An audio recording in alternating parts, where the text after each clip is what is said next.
Hey folks, Jim Fuller here. And today we got something a little bit different. Everybody say, what is your favorite gun? And it's always the AK, right? Well, what is my second favorite gun? The FAL. And this is kind of a cool one. This is a pretty rare gun. Guy saw it laying around. I brought it in because I needed to do something with it. And the guy saw it and decided, let's do a video on that because it's such an unusual gun when I explained to him what it was. This is actually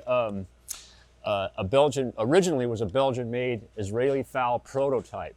There was 1,000 of these made by FN back in the 50s sometime, and I'm not really straight on the years and stuff like that, but it was the Israelis came to FN. They said they wanted a new battle rifle. All they had at the time was the Uzi. They hadn't got the Galil yet.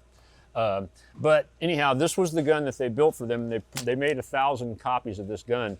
And then the Israelis ended up reverse engineering them and then building their own. So these never became anything other than the prototypes. But one day I just, back when I was in my FAL days, when I was building these guns for fun, I ran across this lower that was different than everything else. It had Israeli markings on it. It's a Type A. It takes a different type of stock. And I thought, man, that's really unusual. And it wasn't a whole lot of money, so I bought it. And then I just started researching it. When I found out what it actually was, I went, whoa, okay. Then I went on the search for the barrel. I think it was about a year later, I found a barrel that was actually the right serial number, and it was determined by the thread pattern and as well as the location of this lug. The lugs on the G1 had a similar lug on their barrel, but they're farther back or farther forward. I forget what the difference is. So this is one of the original.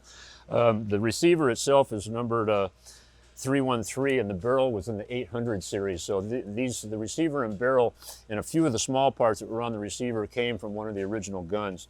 This buttstock I was able to acquire too. It is a Type A buttstock, and you can see the difference is the wood actually comes up over the back end of the receiver. Unfortunately, it had been damaged on the bottom. It looked like it had been sitting in water or something like this, and it was kind of rotted away, so I had to remove some of it and rebuild it with plastic wood. So the butt plate doesn't fit really well. It's a little large because the stock's actually probably about maybe 1/8 of an inch shorter than it would have been normally. The pistol grip is a G1 pistol grip, but they would have been exactly the same. Most of them, these are really hard to find because they're wood. They cracked really easy. The handguard, this was the same handguard they used on them. This is actually a new old stock T48 handguard. You FAL fans know what a T48 is and the controversy behind it, but this would have been the same handguard that was on this particular gun. So anyhow, it's kind of a nice little piece of history. It's a personal item of mine that I'll hand down to my kids, and it's just a really cool gun, and we thought we'd spend a little time sharing it with you. So, if you're a FAL person, know it and love it. Y'all have a good day.